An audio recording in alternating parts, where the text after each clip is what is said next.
This is Alan Posey's presentation for MAT621.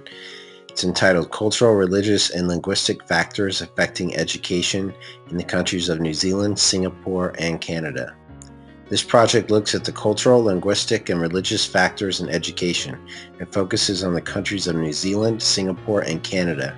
There is an analysis of these countries' approaches to accommodating those factors with specific applications to the United States educational system. First, we'll begin with New Zealand.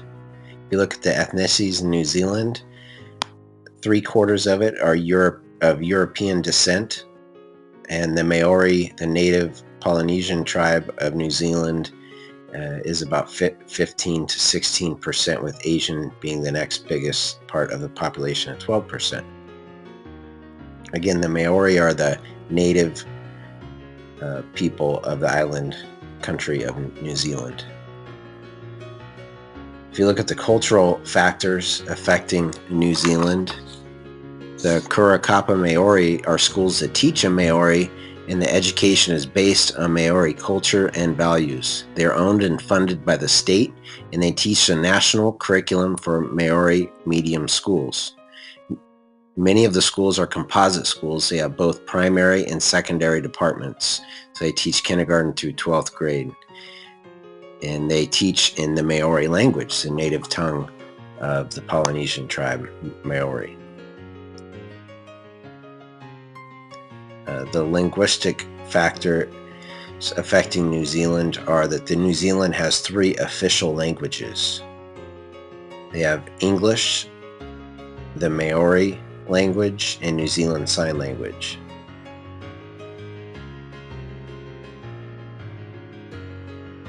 And the official language of the government that most of the governmental work gets done in is English.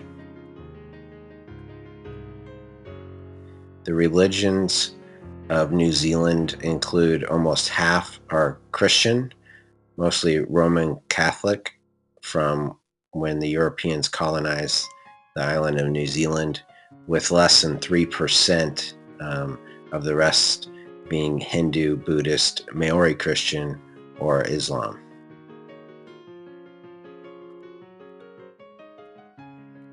The next country I want to look at is Singapore.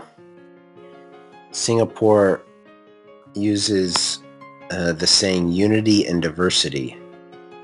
They pride themselves on their diversity, and they think that that makes them stronger, and that's what the government asserts to the people of Singapore. They're about 3/4 Chinese descent, 13% Malays, 9% of Indian descent, and they really use their diversity as a means to build national pride. So if you look at the culture that's built into the citizenship education that takes place from very early pre-primary school level, is they really build their citizens up with national pride for the country of Singapore. Their families and religious backgrounds teach them that they need to take pride in themselves and the work that they do, and they apply that to education. So they're very effort oriented, which means they seek to get a lot out of education, and they're there and they do their best, and they want to make their family proud.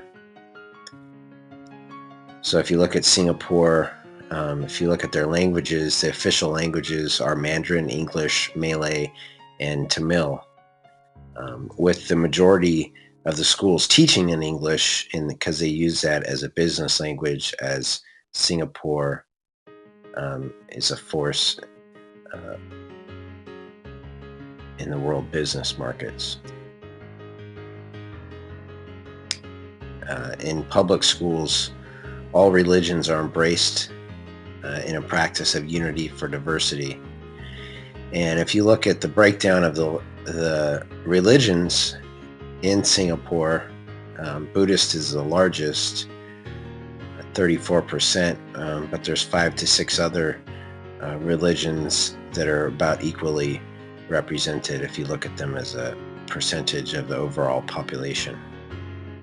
And they also have a lower percentage than the United States that are non-religious. The next country I'm going to look at is Canada. Canada is about a quarter of French descent and a little bit more than that of British descent. And they proclaim to be about 26% of mixed background, 15% other European, so almost 3/4 originate from Europe. And one of the bigger growing populations of the last 15 years is the Arab population. So if you look at the culture of Canada, it has a lot of different influences. One of those being the British, the French. French is one of their national adopted languages, and also their neighbors to the south, the American. They have a big impact on culture in Canada. Another impact is that of the First Nations movement, which is the Aboriginal population to the native people that originated within the country of Canada. They have a big part, and they play into the educational background, as well as there's many First Nations schools and charter type schools throughout the country of Canada, especially as you go farther north. And another factor of culture is the immigration, as Canada embraces immigration, and their educational system has been adapting to that, as there's been a large increase of Hispanic and Arab people over the last 15 years or so.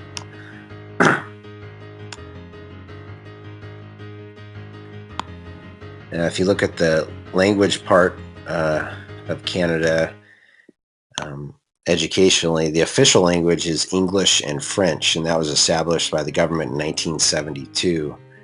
But the Home Language Survey, there's over 200 different languages spoken within the borders of Canada. And like I mentioned earlier, the biggest growing language, use of language, is that of Arabic and Spanish, as they have a large increase in those ethnicities due to immigration. And also 20%, almost 1 in 5, speak 2 or more languages. They're multilingual, and that's encouraged throughout the educational system. If you look at religion, Peters 1998 stated that Canada's Catholic churches have played a leading and complementary role in the development of educational structures across the country. And if you look at from 1971 to 2011, if you look on the far right over here, there's been a huge increase in people that do not identify as being religiously affiliated with any one group. And also other religions have been growing. Well, at the same time, over on the left of the chart, the Protestants has decreased significantly, and the Catholic is continuing to decrease. So, if that continues, it looks like there's going to be a larger population of other religions, as well as unreligious people within the borders of Canada. So if we look at all those 3 countries and their implications on the United States and our own educational system, I want you to take away these last four statements of mine, is that the United States should increase their multilingual educational program and opportunities. They should provide more opportunities for languages so that we can better compete on a world market within our own educational systems. We have a lot of immigration, a lot of people that speak different languages. We should teach that within the school districts and focus on different languages. And second, we should build a culture of responsibility, like in Singapore. There's a lot of inner city type areas that are socially disadvantaged, socioeconomically disadvantaged, and if we can get some kind of help to build up and take responsibility for what you're doing, that will encourage the schools and the people in school to do better. And third, we should develop an intrinsic drive for educational attainment, this would kind of go along with the second one. If you take responsibility for your own actions, people are going to want to, strive to do better and become more educated in that. But that needs to be built, at home and outside of. That's kind of the educational system has a large role in that, but it's has to do with more with community. And the last thing that the United States need to do is create a culture of inclusion.